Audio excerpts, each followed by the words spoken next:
Hello, everybody. Welcome. We're here for our second Discord feedback session. This is going to be for weekly challenge number 78. It was the Christmas challenge. I think we had like 3 weeks or something like that to do it, and we got 16 entries today. I'm here with Mr. Ian, Miss Carmela. Thank you both for being here. Thanks for having us. Thank you. Of course. So we're going to listen to the tracks one by one and give our thoughts on them kind of in real time. And since we have 16, we're going to try to be a little bit quick with some of it, just so we're not here for like 3 hours, because we could easily do that, very easily do that. So let's just see who's in the chat. Welcome to Roger, Elbow, DJ. Oh, Carmela, you're in the chat.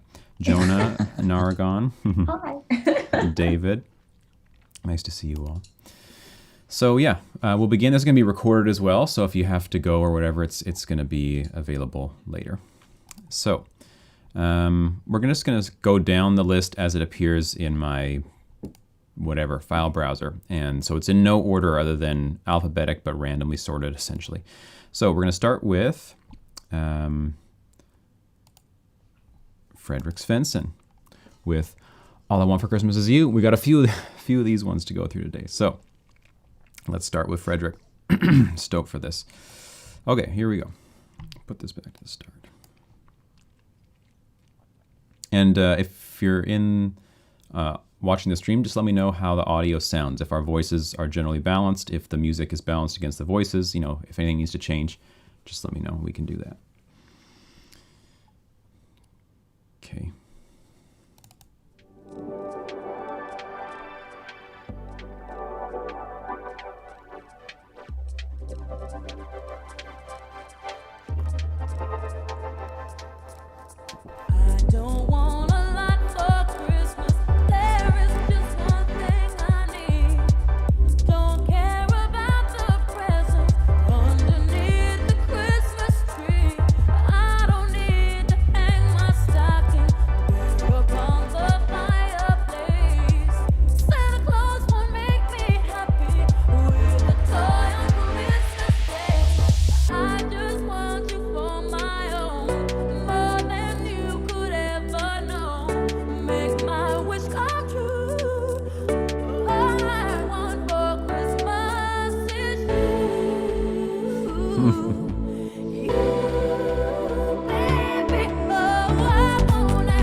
Yeah. I feel like that's the New Year's Eve version of Mariah Carey getting ready for midnight.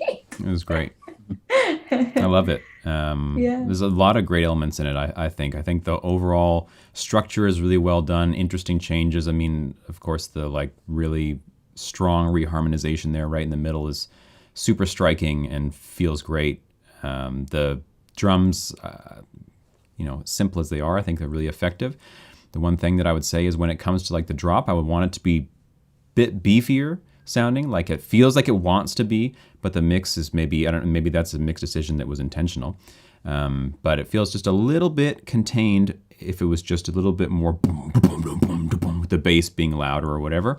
But generally, I don't have that much criticism about it, honestly. I don't know if you guys noticed anything. I think I would have wanted the vocals a little bit louder. Probably has to do with the way they were extracted or whatnot. So I'm not going to judge on that. That's one thing that I would think I just wanted a little bit more vocals. I really love the delay, especially at the beginning with the pads. It was a great like atmosphere in my headphones. Yeah, I love the chord selection. The sounds are all really clean, great sound design throughout. The one thing that sort of caught my ear, at the beginning was the rhythm of the pad that's going on. Like it's good.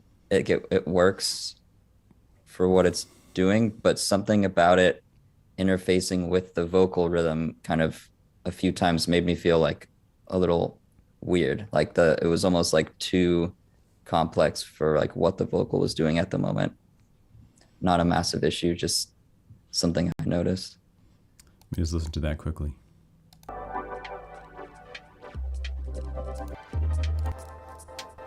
don't want a lot for Christmas.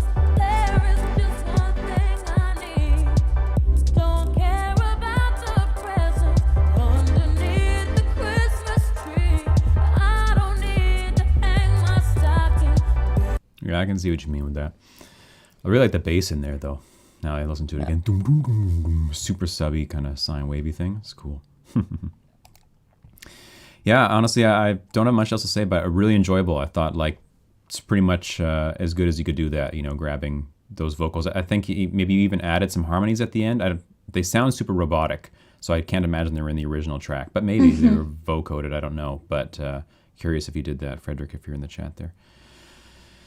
Yes, he joined. I see him. Okay. So yeah, any last thoughts on this?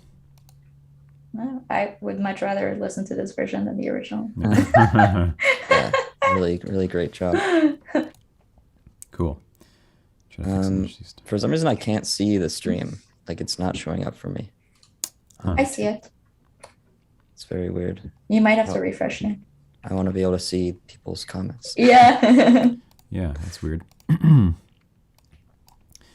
Okay, so we're going to move on to Roger.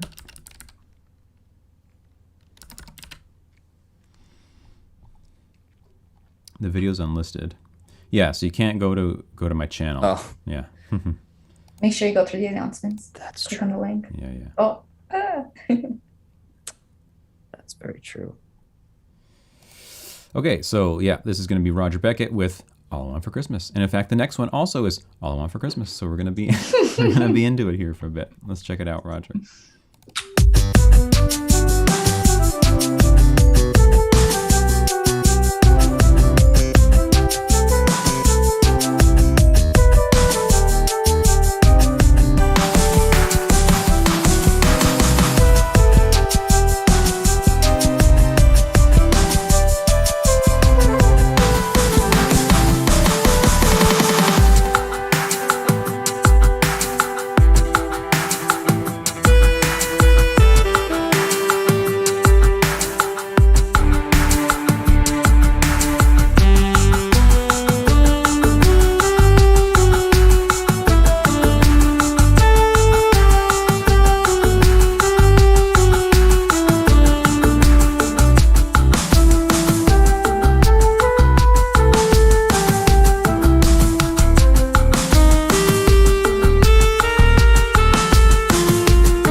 Oops. Nice one, Roger. That was great. Really interesting choice there with like sort of, I don't know what to call it. I would say reggae drums. That's where I hear that thing that goes on in the middle. The intro part for me, that is a weird rhythmic choice in my opinion. I feel like the drums are offset from where they're supposed to be. And when I'm like trying to get on the beat, I can't figure out what the relationship is between the melody, downbeat, where the snare placement is, where the drum fill comes in, There's something weird about that whole section. And later, a similar thing happens where you have this drum build up that doesn't drop on the one of some bar.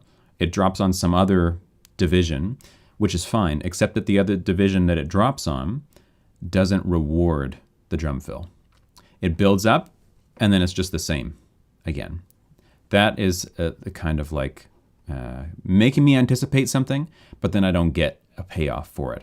Especially if the element that is creating the anticipation is placed in some unique spot that is unusual like that. Then, I'm really questioning, like, wow, okay, I'll wait to see, is this okay? And then I don't get something, of great value from it. I kind of feel like, oh, well, I could have done without that, basically. But in general, I really like the feel of it with the slow drums and the thing, big, huge kick drum. The mixing elements, I want to say, your background elements just could have been louder. The sax is really clear. The flute at the beginning was cool with all the little like fluttered things that are happening. I don't even know how to describe it. Like every other melody note like flutters down or something. I have to hear it again. But in general, you had some strings at the end or something like that, a pad and bass. I felt like all that could have been up, and it would have given a larger soundscape overall, which, and my final note is that the whole thing feels a bit homogeneous.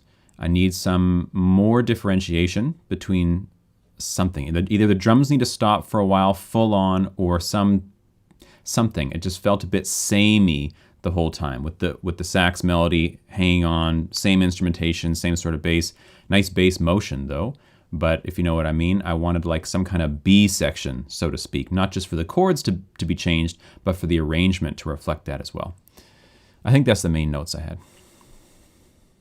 Thank you. Pretty much hit everything that I wanted to talk about. I felt the same about the beginning. I think at the second repetition, I felt the beat more. I was able to catch on. But yeah, I felt the same about the beginning. I only caught on to those. Overall, I felt like it was a lot of lower range. I only caught on that there were some higher range towards the end. And I was thinking about that during the entire time. Like, it probably would benefit from some like higher range elements. And I was like, oh, they're there. But the lower range is a bit overwhelming. Not overwhelming that it's like too much. It's just, it's hiding all the other aspects of it. Also, I think just some articulations for the melody would also help. That's all I have to say. Yeah, I think the high point for me was the mixing of the drums and just how powerful they felt. You did a great job there. Just really thick, full, powerful drums.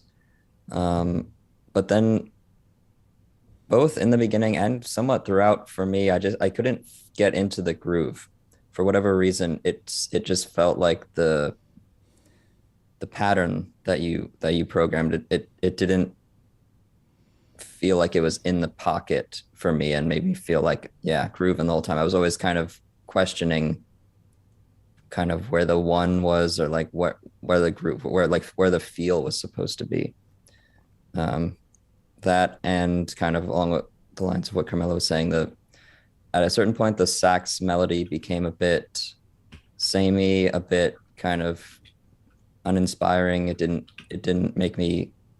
hold me for the length that it was playing. So maybe, changing up instruments or adding different articulations could help with that. I agree. So my parting word would be, if there's one thing to focus on, it's rhythm and groove. You've got a good sense of harmony, you've got a good sense of melody, you understand that kind of thing, your bass is moving correctly, all that. But something in the rhythm, in terms of both the call it placement of the bar overall compared to all the elements, as well as groove creation, that's something I would say is worth looking into, perhaps doing some studies on, let's say. Studies as in small composition production projects focused just on that. Can you get that down? Since you got the other stuff going already, that's fine. That would be my main focal point, something to leave off on. But great, very enjoyable. Okay, next up.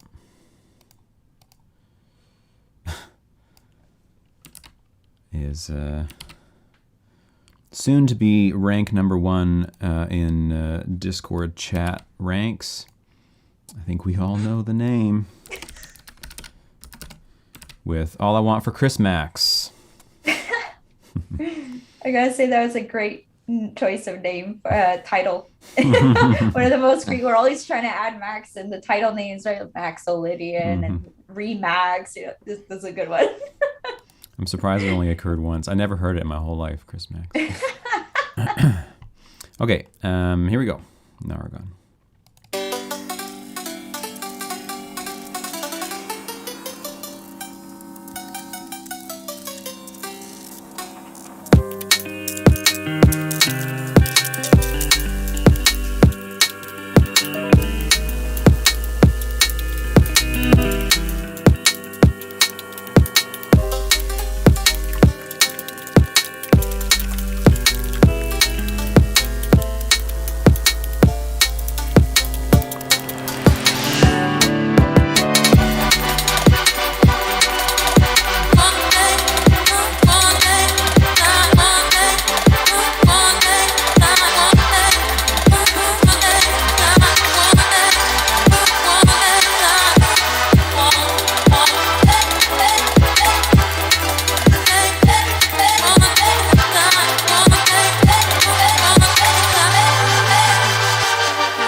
Wow, nice one. As always, crazy sound design, crazy drum design. Drums are hella loud. I've in the past told Naragon, "Oh, your kick sounds small. Your kick sounds small." He submits. He's like, "It's not going to be small this time. It's going to be the loudest thing you ever heard." A little bit too loud, honestly. That's my feeling on it. But overall, it's just got a really interesting vibe. Super unique take on the thing. Not even putting any words or melodic thing, except for in the very beginning, you got a little bit of the original melody. Overall, I feel like the mix is scooped. Like you're missing, if anyone doesn't know the term, scoop means like smiley face. Like you got lows and you got highs, but you don't have this in the middle. And like it's missing harmonic density in the center of the thing. You've got all this twinkly, textural, crunchy stuff in the snare and the hats and such. You got a bass, though the bass should have been louder in my opinion too. Sometimes maybe just because it was so sine wavy, I'm not hearing it, but this like 200 to 500-ish range felt like just vacant. And because of that, it feels like literally someone in the band is not playing, if I put it in band terms. Like I need one more thing. The pianos could have been down or whatever in that range, or some kind of synth or something like that. Overall, groove worked well. Of course, you got a great understanding of drums and textural stuff and whatnot. But I would say overall, I come away feeling like I wasn't hooked by anything. There's nothing that I can latch onto in it and say, that's that thing. I mean, you got the this thing going on, but it didn't grab me as some like, that's the focal point and that is going to be stuck in my head kind of thing. Where, of course, the original melody is so earwormy, it's ridiculous, but circumventing it, you got to do something else, I would say, to hook the listener in there. That's my primary comments there. Drums too loud, missing a center in the frequency spectrum, and focal point could have been stronger. Yeah, those are really good points. I too felt like it was missing something, and up until you explained it, I couldn't understand it. So thanks so much for that, Max. I think these are really great sessions for everybody, including me. So I thought that the higher range percussions were like super clean and clear. I was really impressed with that. And I thought it was just overall really creative, as you said, that it was All I Want for Christmas, but not without that, like, oh my gosh, it's that song again, So I thought that was super creative. Yeah, I basically agree with all points that were said, and I don't want to repeat because I was also thinking this throughout it's definitely lacking the thing that is latching you on, that's making you want to come back and listen to it again.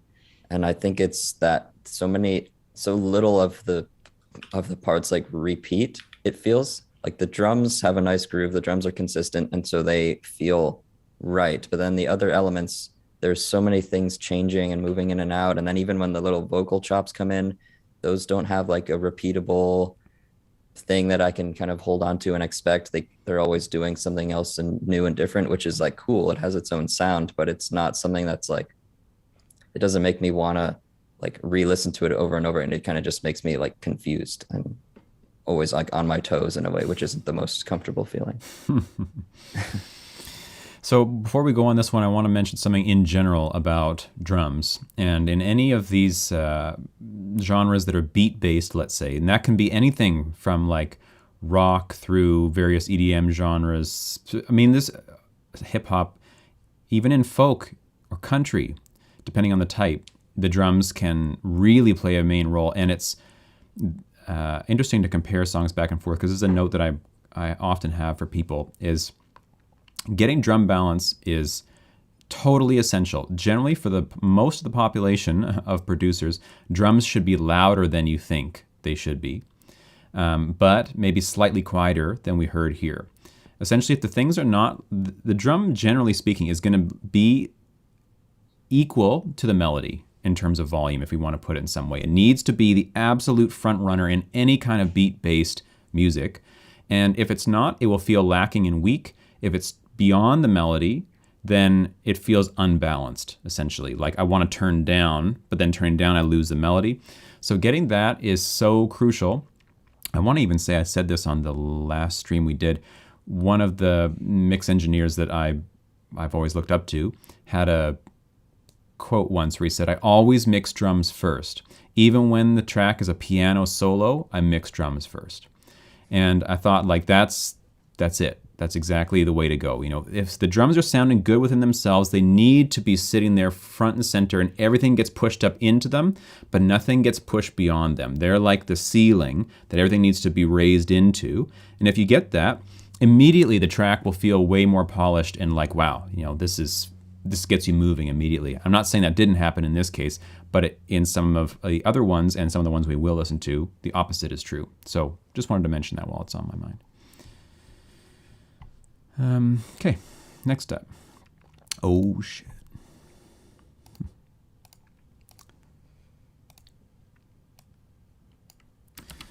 So I think this is the first time this has happened. This will be fun.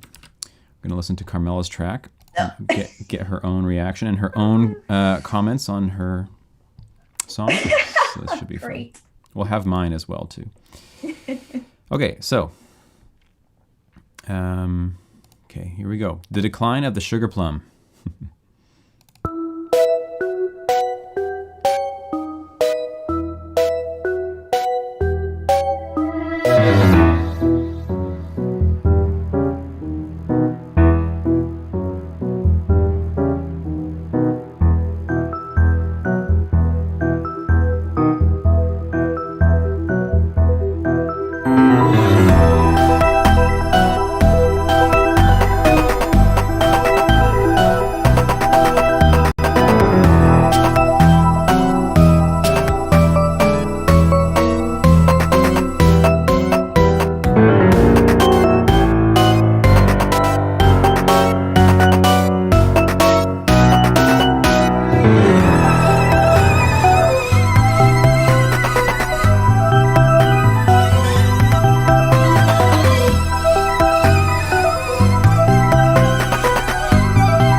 It's awesome.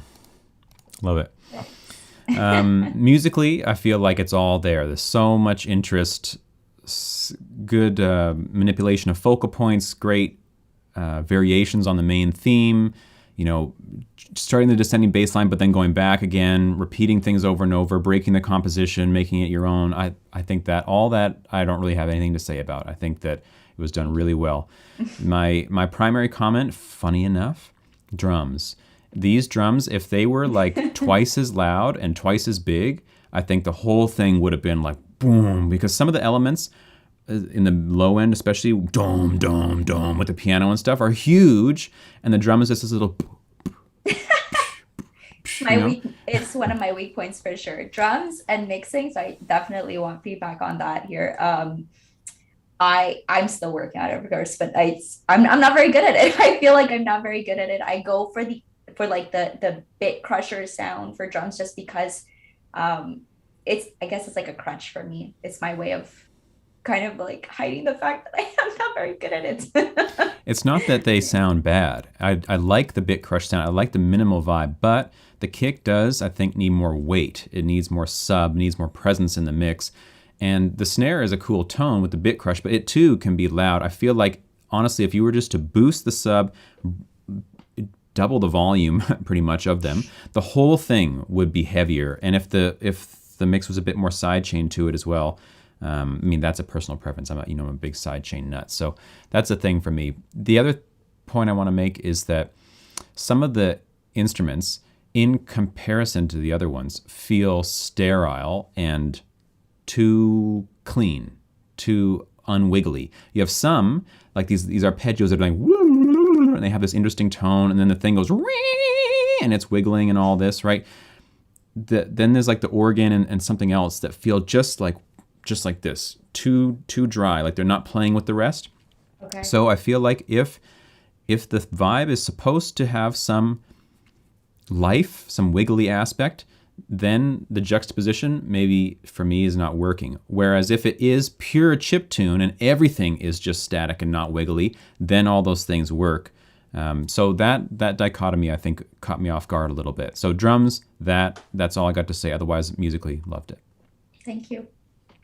Yeah, the composition was amazing, and I'm really happy you chose this track because it's like you picked a difficult one. It's not easy to get all those You crazy. thought that was a difficult choice? I thought it was like, for me, it was the easiest one. No, I mean, maybe compared to the kind of the jazzier I don't one, know. but Maybe it's just because I have a classical background, so that's why I was like, this is definitely my helps. home turf.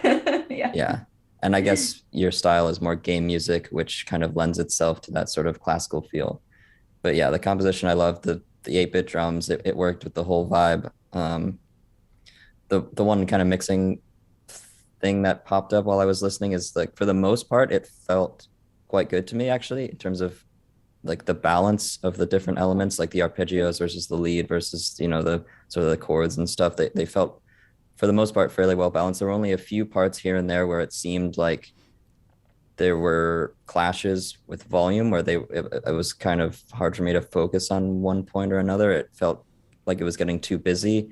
The arpeggios were kind of coming in and clashing with the lead, and it maybe that was intentional, like, to kind of build a sense of anxiety as the piece builds, but that it just came to mind while I was listening.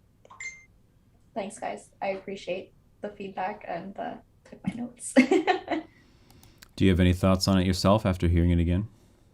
Well, I mean, listening, but I haven't listened to it since the stream. So listening to it again, I noticed a few things that, sound balance, I think it was much better than what I remember. I think maybe I'm a little bit more critical just because I'm like constantly listening to it and then like giving myself a break from listening to it, coming back to it. I'm like, oh, it wasn't that bad. But yes, I agree with Ian. There were some parts, and I remember specifically working on this and trying to make sure that there weren't too many clashing points, especially that I love arpeggios. I love, a lot of sounds. Because I try to make it sound full, but then I also understand that it could be overwhelming to have so many sounds. I really limited myself this time. And I was really trying hard to work on not having too many busy moments. That was something on my mind. So it was a good re-listen. Nice. Well, great. Loved it. Thanks. Okay, now, DJ. All I Want for Christmas is Youth. That title makes me feel weird. Okay, here we go.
Wow, that's crazy. Where to start? So, Yoi basses, personal preference perhaps a little bit out of fashion now in terms of like the kind of dubstep bass that you could do. Yoi is maybe a little bit outplayed these days, but also I appreciate hearing it again. The fact that the bass never changes to match the chords is, I'm of two minds about it. I like it, but at some point I would have wanted at least one change. It's interesting that because there's no chords playing, actually, it's just melodies on top of the bass. Even when the chord goes to the 4 minor chord and something else in there as well, it works. You can keep that one bass note the whole time, and I didn't hear any particularly dissonant clashing or anything in the harmony. The drums, though the loop or whatever you use there is big, the sounds are big, they are dull, and compared to the rest of the mix in terms of the high frequencies, I felt like the snare was getting lost, even though it's this massive thing. I felt like it needed a 10K-ish, boost at the top, or maybe let's say 6 and above, to really like bring it forward in the mix. They seem like loud enough, but somehow too dull, so they're getting buried amongst the other sounds. As I mentioned during the stream, when we first listened to it, funny enough, the outro is my favorite part. I really like that. There's like a Mixolydian kind of vibe with the piano. That's a really nice juxtaposition. Something about it makes me feel good to listen to. So I know that's not even using, the original melody of the track or whatever at that point, but at least it's using the triplet chords, and together I think it makes a really great vibe. So as always, an eclectic mix of sounds, but I think it came together really well in this case, DJ. So nice one.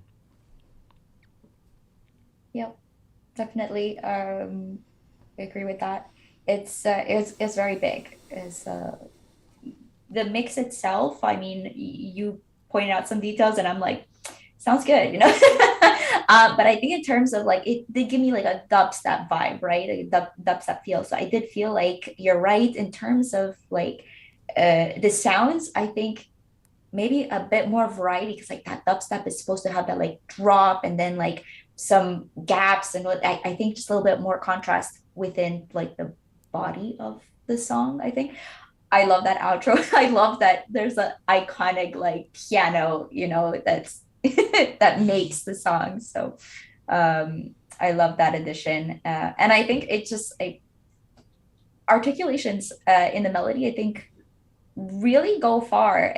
For me, I especially like when I do my tracks, that's what I work on the most in terms of like velocities, articulations, and like I feel like it does make a big difference. Even just adding a few here and there.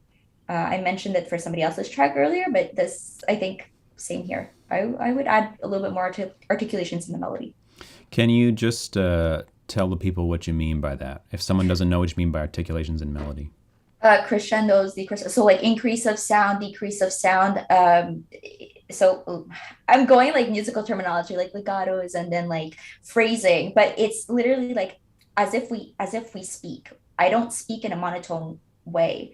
I speak with like influx and like Inflections. Inflections. That's the word I'm looking for. Inflections. Like I start off a certain way and then I come down another way, and that's like you can tell that it's the beginning and the end of my phrase.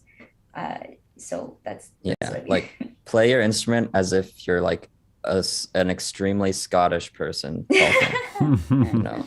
You hear a Scottish person talking, there's well, I'm being very very typical Scottish people do, but like they're so lyrical in the way they speak, and there's high points and low points and different rhythmic inflections and everything. So like think of your melodies as if like, yeah, you're like a soloist or someone trying to speak in a very lyrical way, Mm-hmm. Yeah, because especially, I mean, as a vocalist, you need breathing points, right? and they're so perfect. They're placed in specific ways. It's not that the soloist actually practices their breathing points for a reason because it adds to that. So yeah, think of it that way. Hmm. Yeah, I'll just mention real quick that I also felt like the outro was my favorite part, and I was trying to think why we all said that, and I think it's because it just worked. It sounded good, but it also just kind of worked with the track, whereas the rest, it kind of felt like, yes, this is a dubstep version of this song, and it would be a really difficult task to make it not sound like this is a dubstep version of this song. The hard task is, oh, this is dubstep, you know. But then, the outro is it's just good. It just kind of sounds cool. It has nice chords in it and it works. So I don't know what that is. Yeah, it's musical. Let's put it that way. Yeah. It's very musical feeling. Okay, that was great, DJ. Now, Frio. All I want for Christmas is cookies. Here we go.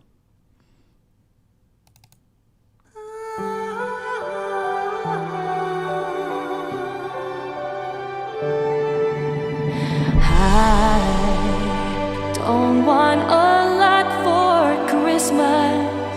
There is just one thing I need. I don't care about the presents underneath the Christmas tree. I just want you for my own, more than you could ever know. Make my wish come true. All I want for Christmas is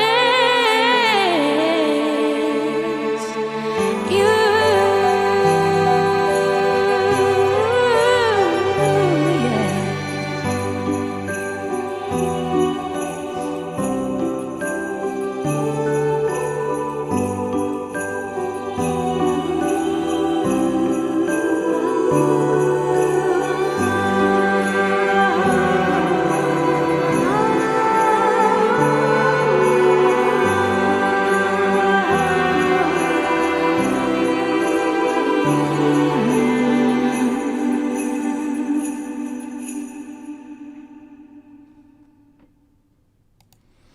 Very pretty, as always, Frio. Great arrangement, nice use of orchestral instruments and everything. I mean, I know that the voice is the AI thing, and you probably spent like forever making it do that. I'm not going to comment on it. I have my my own opinions on AI voice stuff that I've made clear at another point. But the whole arrangement is very well done. I think that you really did a great job there, not overdoing it when you come to the big part. It still remains understated and flowing, and the balance of the mix, the arrangement, I really liked it, honestly. I think there's a lot of great ideas, melodic ideas that are going on in the background of everything. And the only thing that was kind of catching my ear at the end was it felt maybe too washy to me in reverb. Like I was losing definition, and so much blurring was happening in the background that, I don't know, I felt like I almost lost a bit of kind of pleasure of hearing the instruments doing what they're doing because they were so soft and blended. A very personal opinion on that, though. Someone might think completely opposite about that and of that part. So overall, I thought it was great. I think you really did a great job balancing your elements and developing the track over time, and the choir that comes in and everything. It was beautiful. Yeah, great sound balance. I agree with the reverb until I had a kind of like thought and a different scenario, imagining a different scenario of this being like in a concert hall. I was like, in that case, the vocals being so reverby, like in a church or something, because I was like, this is Christmas. I gotta say, like, I got goosebumps because I was like, oh my gosh, this it really is. It feels grand, but it's not overly done. It's well mixed, well balanced, and I love the sleigh bells. Like, this is probably the most Christmas of the tracks. I think Frio did a really great job with that. in terms of the field. Yeah. I honestly, I was listening to that. I was like, is this just like an official soundtrack for like a Christmas movie? Like, Frio just upload this, but like, no, it was honestly amazing. Like immediate Christmas feel, especially after the voice kind of drops out and the chorus comes in and all that. It's just like, wow, like such a great feeling there. I honestly nothing came into my mind that was critical. I mean, I can understand what Max is saying about the reverb, but personally, that wasn't something I was thinking about. But yeah, just great job. Although, what are you talking about with the AI voice? Because that voice sounded quite good to me. Well, there you go. You know, Frio's, I'd love to learn Frio's more specialty.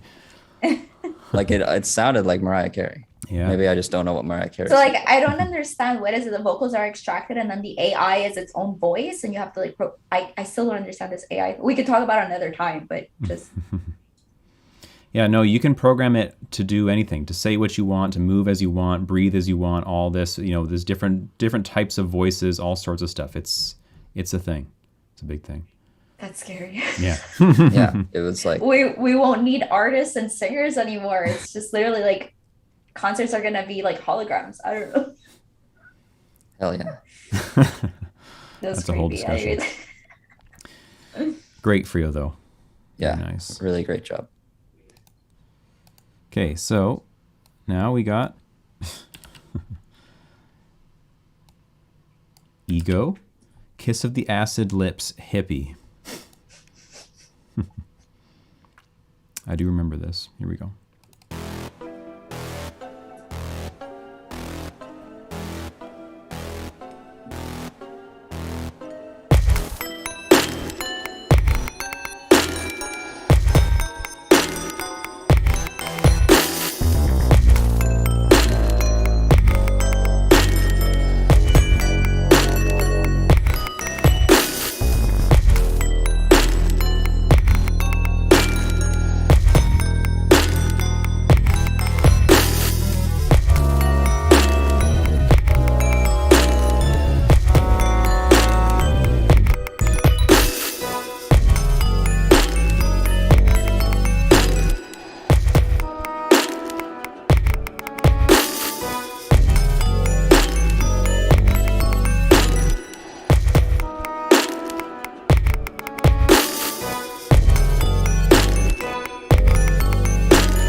Sweet.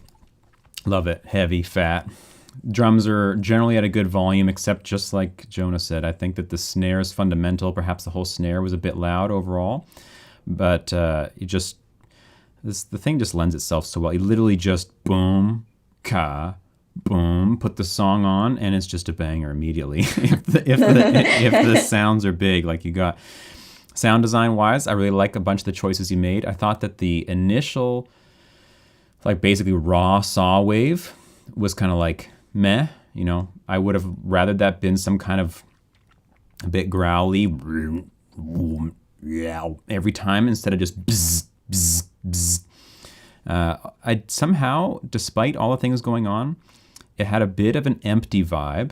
Like I needed some kind of pad or something subtly pulsing in the back. Like it was just, I felt like there was like a cavernous zone in the song where nothing was happening, and all these elements were kind of sitting on it. And the snare, of course, with its huge reverb, was showing it off all the time. Like, here's this big cavern back there.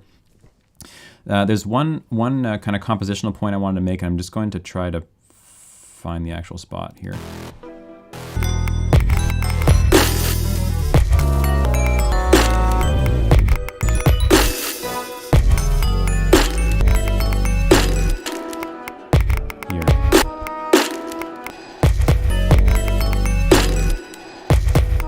My opinion, this would be a perfect spot for drums to drop out. Yeah, drums the whole time until the end.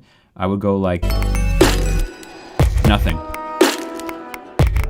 You know, let that wah, wah, wah, shoo, wah, wah, wah, come back in and then drop them again the next time it happens. The same pattern the whole time like that loses its meaning to me. It's like it's fat and then it just keeps being like that. I need some kind of break from it. Other than that, I really liked it. Like you think you mentioned there, the ending kind of I feel like falls apart a little bit. Like I'm with you for a bit when the drums stop, and then nothing really comes in to grab. And by the end, I kind of think like, yeah, okay, song's done.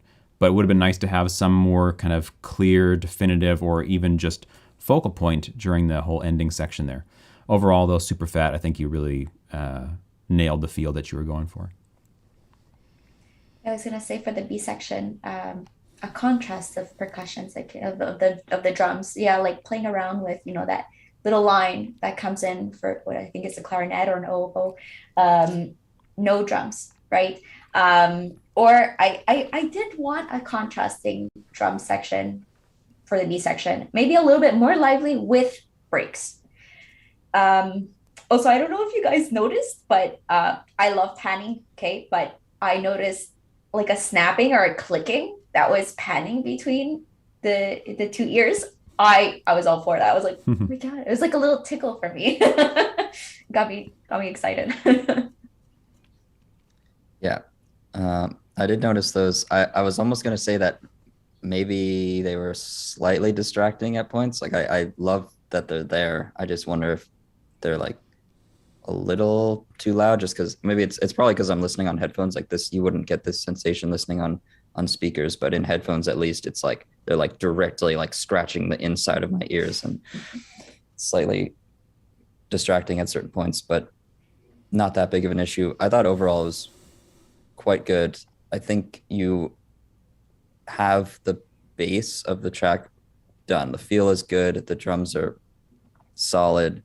And now it's all about just like what they've been saying, and just every little bit that you can just push to the next level, or just add those little bits in there that'll keep people interested, like taking out the drums and making the bass a little more full, a little more growly, a little more saturated here and there, just to accentuate it. Every little bit that you can do to get it to that next level, that'll just make it really shine. Agreed. I'm glad somebody did that, though. It was awesome. So now,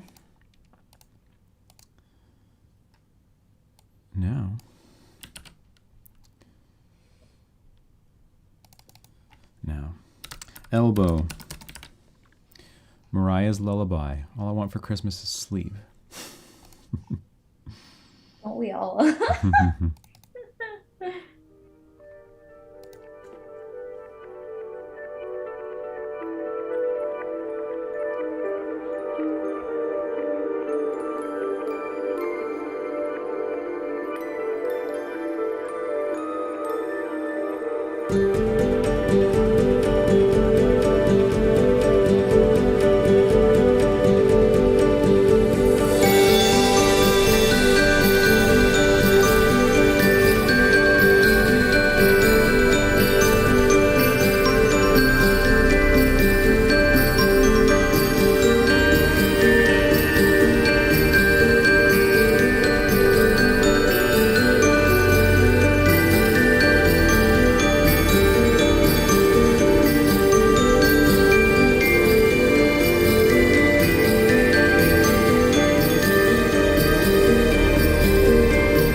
Awesome. Love it.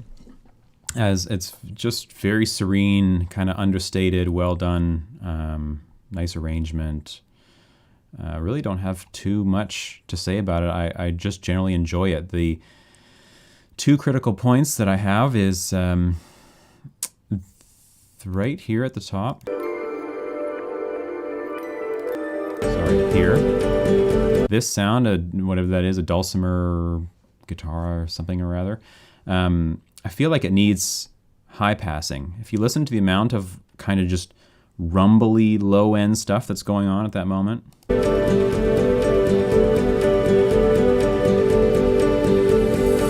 Something is taking up a bunch of room there, and I feel like it could be cleaner if that was scooped up, because then you have some, not cello, but a bass come in, and then that would provide that whole zone. So I'm curious about that, because the whole thing does feel very clean, very good balance of high frequencies. I really like it, especially in the bells.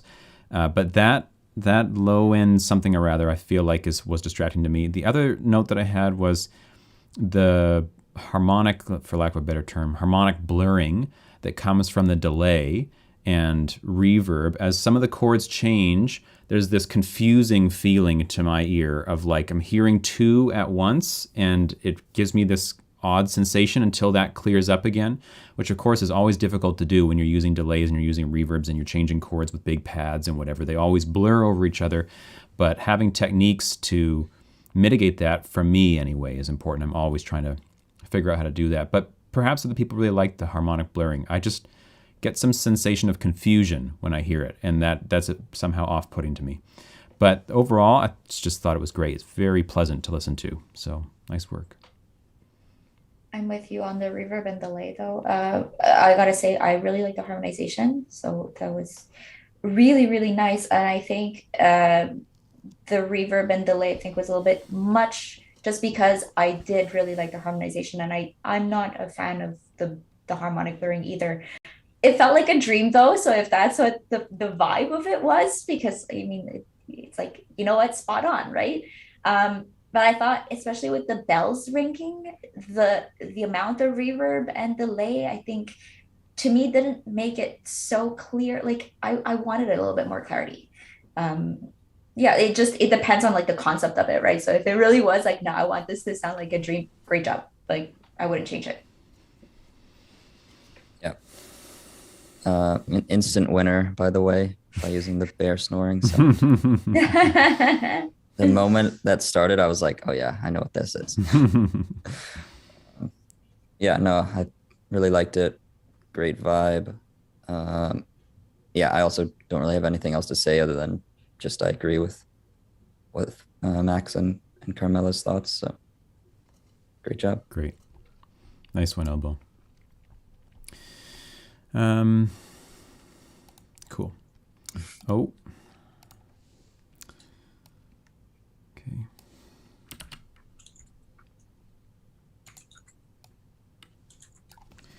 Now it's time for me. What cheesy child is this? Here we go.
Oh my gosh, like it's so cheesy, and then that ending is like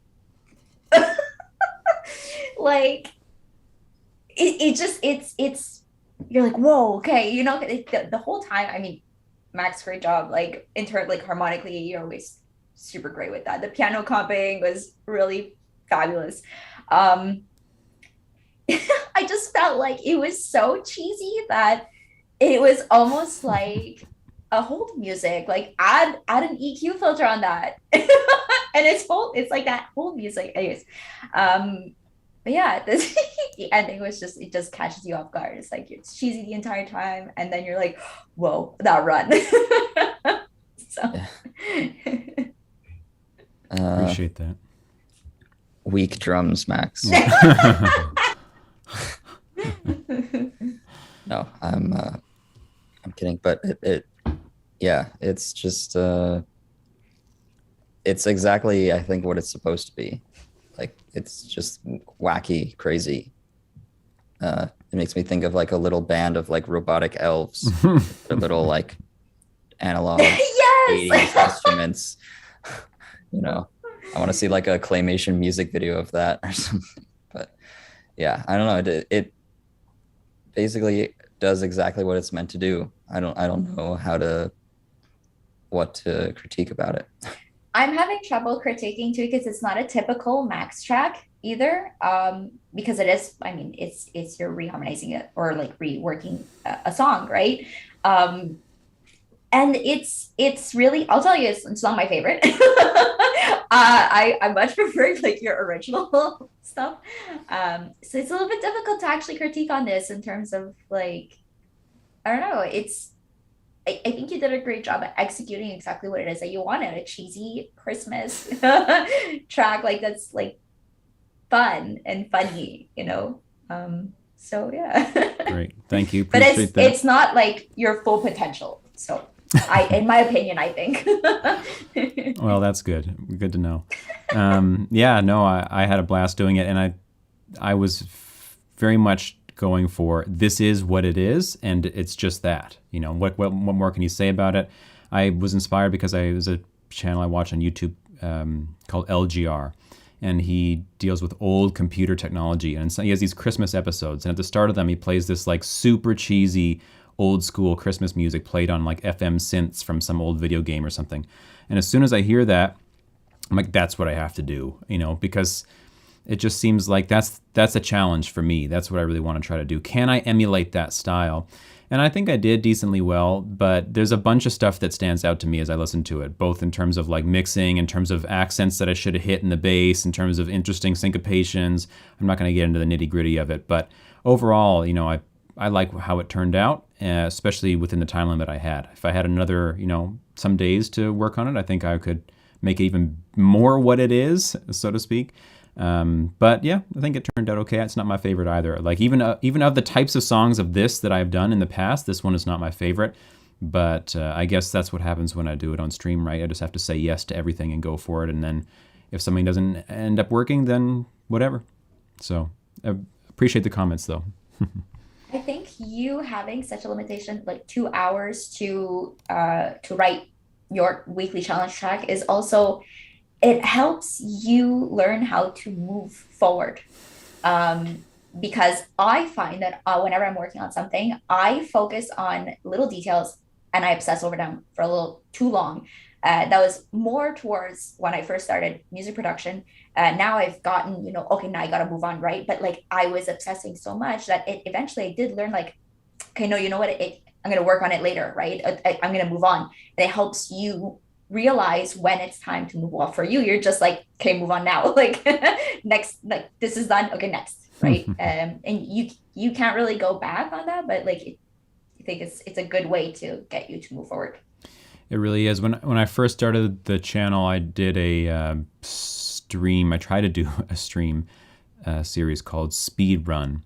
And this is before the challenges, before anything. I just tried to make a track as fast as I could live. And I immediately realized that I do not do this. I do everything very, very slow and deliberately, and trying to do it fast, I just can't. I just can't do it. Except now with the challenges, because they're only a minute and a half and they're whatever, it's really forced me to have to do it. And, you know, one of these challenges, we are going to reverse it. I don't know how we're going to enforce that, but everybody gets 2 hours and I get a week. You know, that's what I want to do, and see how it is for everybody. What can you do if you give yourself only 2 hours? I think it'd be a lot of fun, because it's tough. It's just really tough. You can't go back on anything. You got to say, okay, make it work, make it work, make it work. I know That's how we fun. can make that work, and we'll talk. Okay. Talk later. Yeah. Okay. Okay, next up we got David, Pale Skinny Swede with I Want a Sugar Plum. I think he's not here right now, but that's all right. He can watch later. Yeah, you have to leave. Okay, here we go, David. Dance, little sugar plum, sugar plum, dance for me now.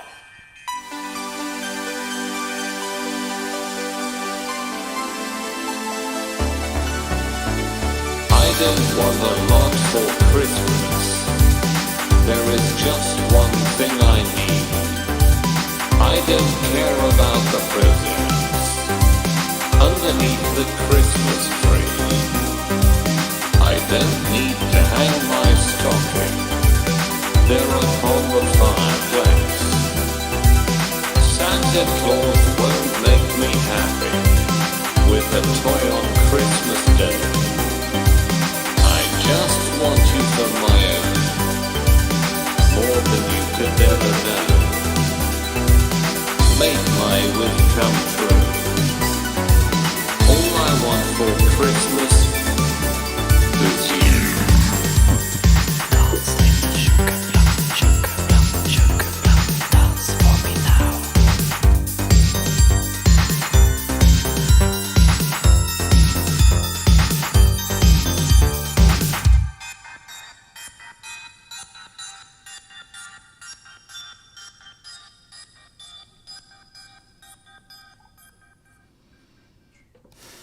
Wow. If there's a single pet peeve that I have in music, if I had to choose one, it's Talks singing. I just cannot stand that. I know this is done in all good fun. That's the whole point of it. But in actual music, when people do the talk singing thing, it's just like, no, I can't be here anymore. So that was great, David. I'm so glad you did that. This is similar to, I want to say, to mine in that, like, it is exactly what it is. This sounds like that, and you did that exactly. The drum sounds, the instrumentation, the talk singing, the whatever. And the one comment I'll have on the composition side of it is that at the end, when you do go to kind of the main melody of the original song, the harmony, or at least the bass line, the chords you're putting under it, felt weird to me. Didn't match the melody. And I think it suffers a bit because of that. Because that melody there is so interesting with the chromatic notes and the whole deal, that it kind of needs that supporting bass line to make it shine. And whatever was going on there, I think just a little bit detracted from that. Otherwise, I don't have much to say about it. For what you were going for, I think it was basically perfectly executed. I agree harmonically for the Tchaikovsky bit. I felt the same. And because I worked on the Tchaikovsky song for my track, I can say that that's one of the things that I was having trouble with. I wanted to reharmonize a little bit, or like I was having so much trouble to actually make it work, that I decided to just stick with the original as much as possible. And also, I got to say the drums for the Tchaikovsky, I think it was for the B section. I was like, I'm just not adding a B section. Like, I can't do that. I'm not adding the second part of it. And that's why, because I was having trouble. I think, you know what? I love that it's a mashup. For the intro, it was minor and then immediately went into major. And for me, I think it lacked a flow into the intro and then the main, I mean, the Mariah Carey bit. I think maybe just not in a way, like I would want it to flow a little bit more. So instead of like maybe having the minor six of the da, da, da, da, da, like do it twice and then have it a major six the second time. Something like that, just to like introduce a major aspect to it. It's very, I'm nitpicking now, right? I'm nitpicking. Also, this is so David. This is definitely a David track. I think the only thing I would have changed in the Mariah Carey part is it's constantly full. I would have added maybe some breaks or contrast. The pads are always there. Maybe just a break for the pads, just to make it sound a little bit more interesting. But overall, it was very enjoyable. Yeah, I agree. Like having some different sounds come in or some sounds drop out for a little bit would have definitely added to the interest. But yeah, for what it's supposed to be, that Euro trance talk singing, it's horribly amazing in the best possible way. And you touched on what I mentioned about yours, Carmela, with the Tchaikovsky being the more difficult one, because that's what I meant, in that it's such a specific melody that you can't really reharmonize it that easily without it just sounding weird, or you have to like do some crazy like gymnastics to work around it. So the bass notes at the end there with the Tchaikovsky melody just don't quite work, but that's, it's whatever. Awesome. Thanks, David. It's great. Now we got Phantom Chaser and Christmas Miracle in the Alternative Universe. Here we go.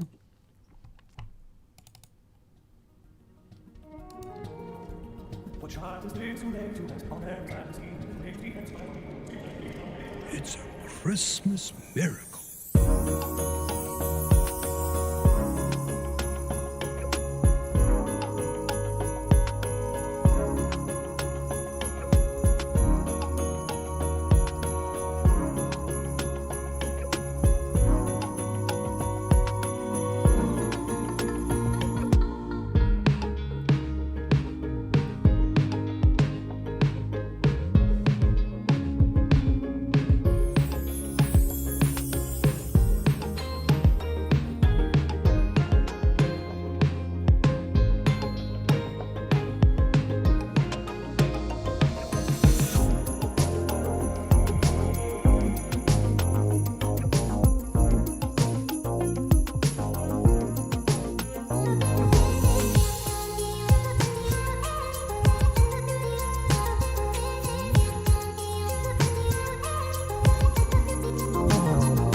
Wow.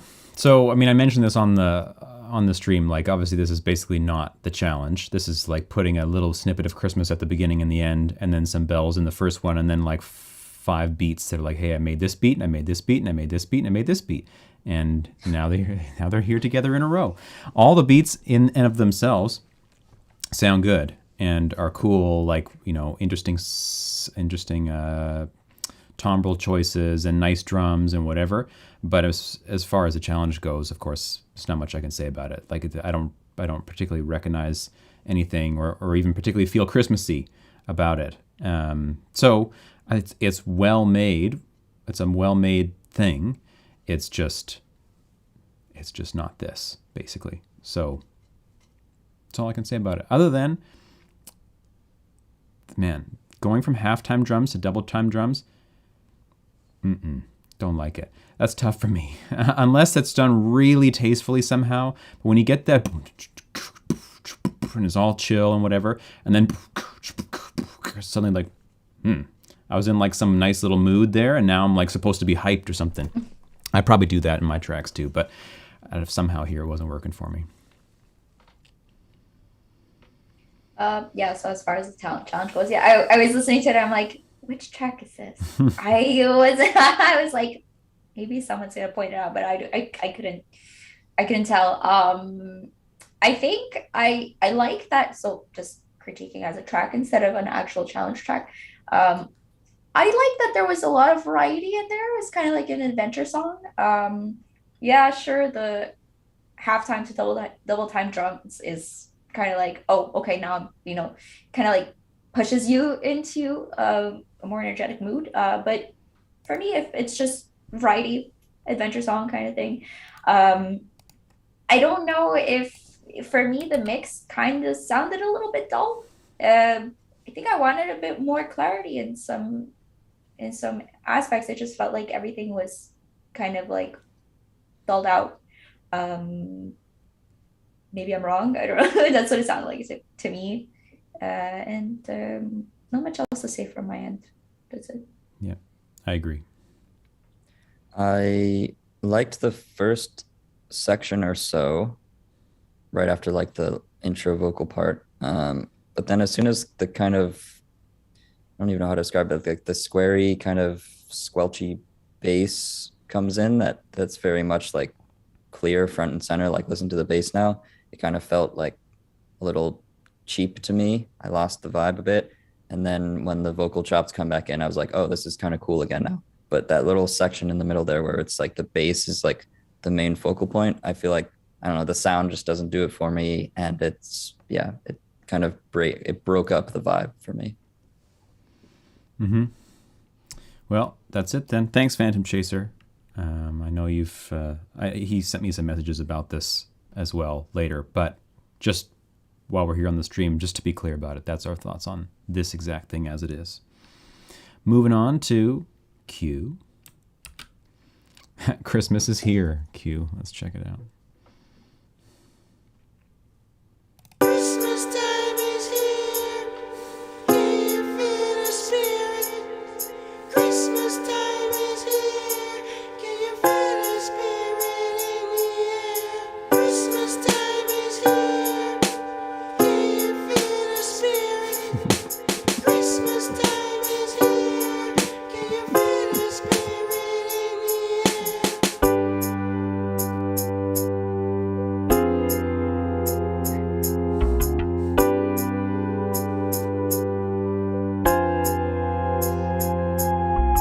Dashing through the snow in a one-horse open sleigh. There Santa go, ho ho ho. Dashing through the snow, oh oh. Mr. Claus, I was wondering if you had something for me under the tree.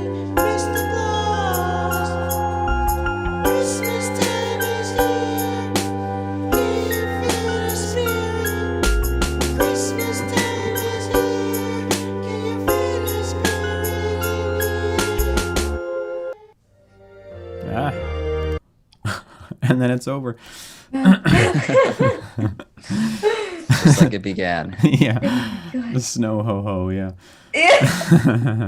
I don't know what the intention is, Q. That's the thing. If I know what your intention is with the track, I can give some more feedback or not. If it's meant to do what it did to us in terms of laughing and sound scary and like, bordering on demonic / demented sort of thing, then it is exactly that. If it is meant to be a sincere attempt to make a good sounding track for the challenge, then it didn't work. And then there's a bunch of things that need to be addressed in order to make it work in terms of all sorts of things, harmonies, rhythm, vocal, the mix, the whole thing. So that's all I can say. Oh, there he is. He's in the chat. He's Yeah, he's here. in the chat. Okay. Okay, Q. So maybe you can clarify the intention of the track for us. That will help us give any, if it's meant to be funny and scary and whatever, then it's exactly that. And if it's not meant to be that, then some serious work needs to be put into figuring out why it ended up like that, because it honestly is, I don't know what it is. It gives me weird vibes. Is he the only one who did Christmas time is here? Yeah. Okay, yeah, that was really stands out, huh? Do you guys, what's that horror movie? Krampus or something? Like maybe is that the vibe that he was going for? Maybe. Yeah, I remember this one from the stream, and I remember having the same reaction. And this time around, I was like, okay, let me listen to it a little bit more. I was listening to the lyrics, and although they sound like kind of innocent, like Mr. Claus, is there anything for me under the tree? And I'm like, oh God, I don't know if I want there to be anything for him under the tree. But anyways, I'm having trouble giving feedback here, but yeah, exactly that. It depends on the reaction, the vibe that you were going for, Q. But yeah, let's talk about it. Let us know. I guess like this technically included the Christmas time is here track, but I was disappointed in that it didn't have any of like the harmonic or like melodic side of that track. It kind of just had the lyrics, but that song is like probably one of my favorite pieces of music, at least like in this sort of vibe, the Christmas vibe. Like I can listen to that all the time. I love that track so much. So I don't know, I was just looking forward to like hearing at least a bit of that, and that was a bit of a disappointment. But Yep. So let us know, Q. Oh. Sorry, hit the wrong you got chord. that. You got that. There you go. Okay, so now Rufio, Maddie.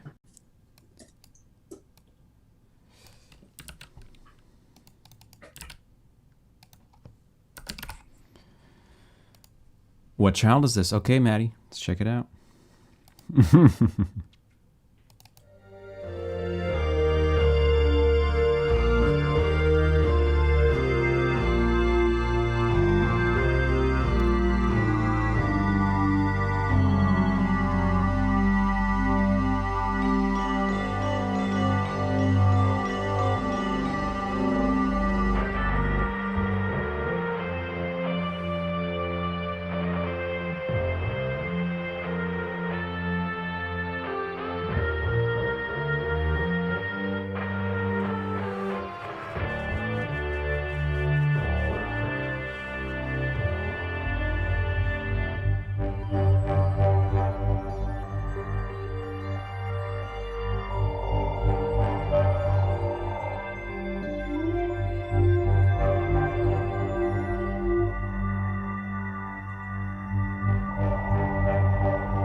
Sorry, that was the next song.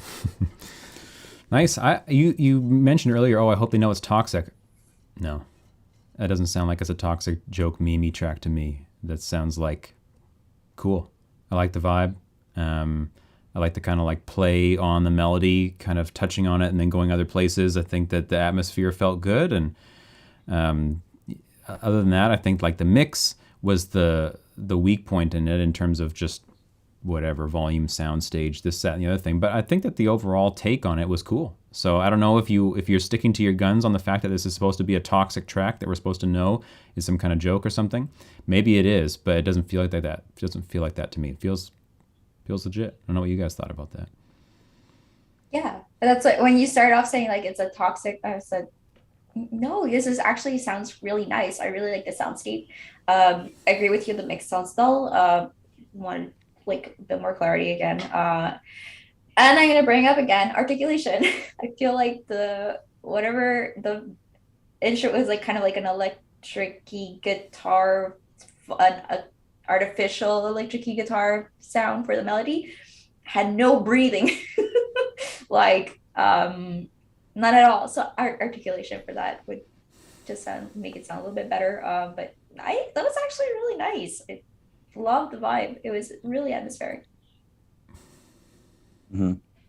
Yeah. I think for me personally, the sounds could have been a little more like pleasant. Not saying that the sounds were like extremely unpleasant or anything, but for what this is, kind of a very atmospheric pad like drone like composition, I feel like in order to keep me wanting to listen to it, I want like the sounds to be so good that I'm just like in it and I want to stay in that world forever. Whereas in this, it kind of like the sounds, they're just, they don't quite do it for me. And so I'm ready to kind of turn my ears off after a little bit, you know? Agreed. And I think the electric guitar kind of vibe is a big part of that for me. That's it, though. I don't have much else to say about it. I like it for what it is. I think that the concept is actually really good. The execution is pretty good. I totally agree with Ian that better sound selection and a more clear mix would have been, would have been a great rendition of it. So, nice one, Maddie. Now, Tommy with What Guitar Is This?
Cool.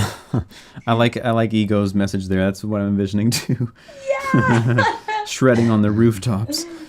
It was really cool vibe, and it's funny because on this original stream I mentioned that I like how he took the melody and kind of played harmonies of it, not like the actual melody all the time.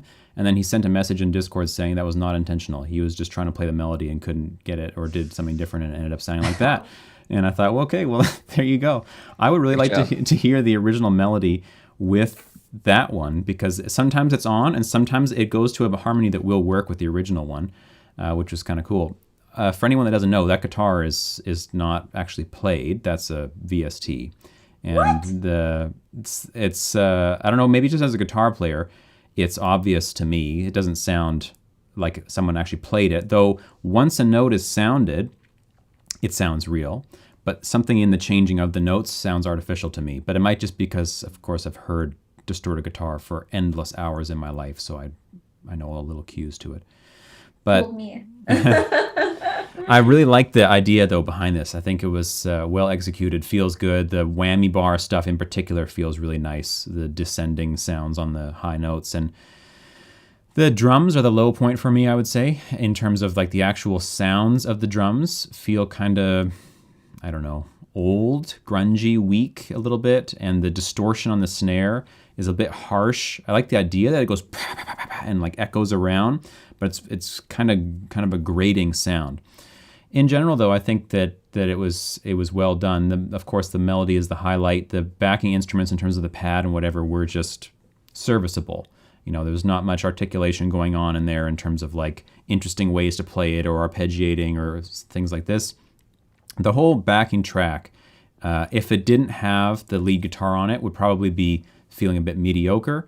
But with the lead guitar on it, it gets this really cool vibe to it. It's super unique. So I think production-wise, there's points that can be cleaned up, but conceptually and execution-wise, in terms of like having an ear for how the melody should go, I think that turned out really well. Yeah, the concept I think was well executed. It's really nice. It was really nice to listen to, and here I can agree with you, and I can hear it that the drums were the weak point. I think I wanted more drums for that, just like it would reinforce the rest of the elements. But the sound was really nice. Honestly, I'm shocked to even hear that guitar is a VST. I was like, wow, this guy really plays guitar. He plays well, you know. And then you're like, no, it's not guitar. I'm like, wow, this it's impressive on its own that he can make it sound that the articulation. You see, for me, it's I mean, I don't know what kind of VST it is, but it's I guess it's because of articulation. To me, it sounded like an actual musician playing. Hmm. Yeah, it was quite good, and it's good that you used a very good VST because the track is mixed like it's meant to be a guitar solo, which is probably what you meant to do, but it's like the guitar is very clearly front and center, and then everything else is a little more in the back, and not even just mixing wise in the back is like kind of not very interesting. Like when the guitar drops out at the end and you just hear the backing track, it's there's to me there's nothing really special about it. The pad is kind of boring. Like the drums are cool, like an interesting rhythm, cool effects, but there wasn't anything about the backing track that I would like want to keep listening to it. It was almost just like there to support the guitar. So good job if it was meant to be guitar solo. Yeah, if it was any other synth or any other VST, I think he used Shreddage 3 or whatever it's called. I don't know much about guitar VSTs, of course, but I think that's what he said he used, and ended up sounding great. But other guitar VSTs do not sound great, and if you put those front and center, it ain't gonna work. But this one, yeah, and you put the care into it to make it work. So nice work, Tommy. Like it. Last up, we have Shep. Shep's been around, man. Long time. Trap My Plums. Okay, let's check it out.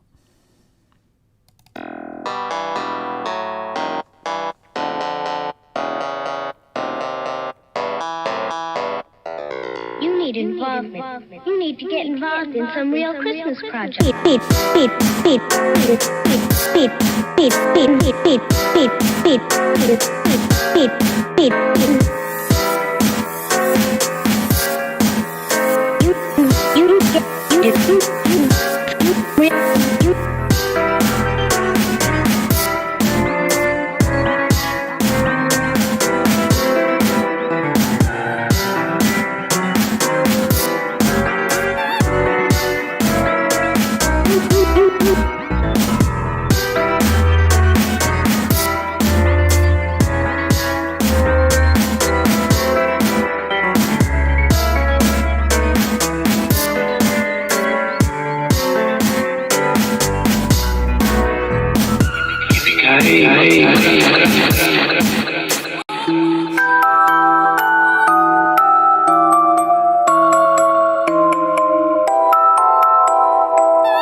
Wow.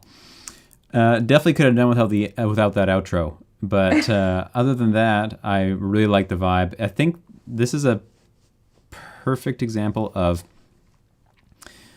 attitude and vibe is like right on, but like production quality is mediocre on it in terms of like I love the forwardness and the attitude and the vibe, but I want better drum sounds, better piano sound, better mixing, louder bass, growlier.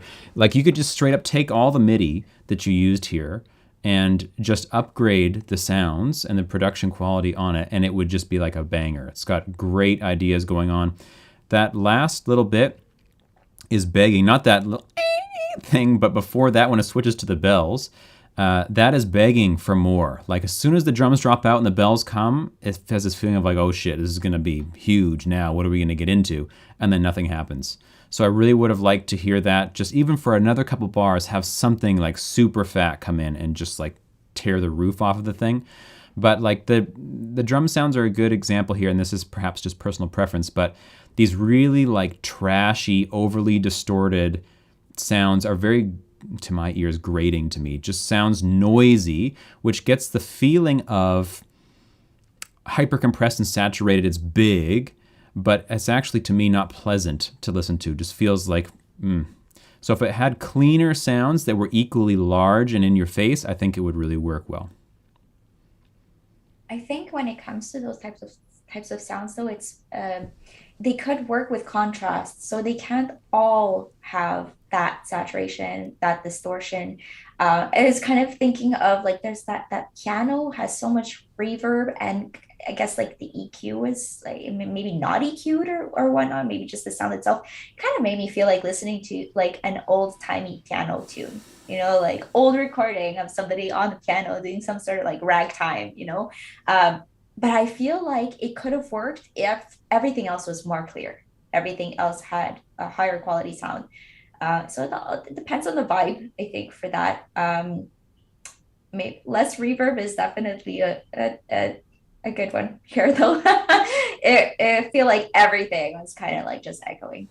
But I gotta say, you were saying Shepa's been around for a while. It's true, and I when I heard this during the stream, like I was listening to it with my boyfriend, and when this came on in terms of like sounds, my boyfriend was like, "Wow, that's banging," And I was like, I thought about it, I'm like, this is Shep. Like maybe it's because I haven't been around for a while. I haven't listened to the streams in a while, or like, yeah, I was really impressed. I was like, oh my goodness, like, and it just goes to show that doing the weekly challenges, I mean, at least for me, I felt that it was a way of practicing and working on like it's like exercises. Like the weekly challenges are like exercises, and you get to practice. It was a way of because I find everybody struggles with the fact that maybe you have trouble ending, like saying, okay, this is my finished track, but the weekly challenge forces you to say, no, okay, this track is done now, it's done. And every week, I mean, for me, I felt like I felt closer to that actual resolution of, yes, this is a done track, rather than, no, I got to submit what I have. Agreed. Yeah, I think this track is so close to being such a banger, and it just needs, you need to like turn up the fatness level, especially on like the one hit, the first hit of each bar, because it'll just make it sound so much beefier. Like throw a fat growly bass, especially on the first hit, and it'll just upgrade it immediately. That, and I couldn't stand the snare sound. It had this like thing where it would like sweep across the front of the stereo spectrum, and like it would like hit at two different places. And when it's a sound that's like that harsh and also has a very like distinct like spatial part to it, it's just so distracting to me, and it didn't fit for me at all. So if you change anything, I would say change the snare sound. But yeah, this has a lot of potential, so I would keep working on this. And Shep, if you end up seeing this, just post in the Discord at some point why you put that outro on. I feel like the whole track was so good, and then I got to that outro and I leave with this taste in my mouth of like, don't want. I mean, it must be intentional, because the last note you chose was so dissonant that I was like, can it really be? What is this about? So I'm curious what you think about that. That's it.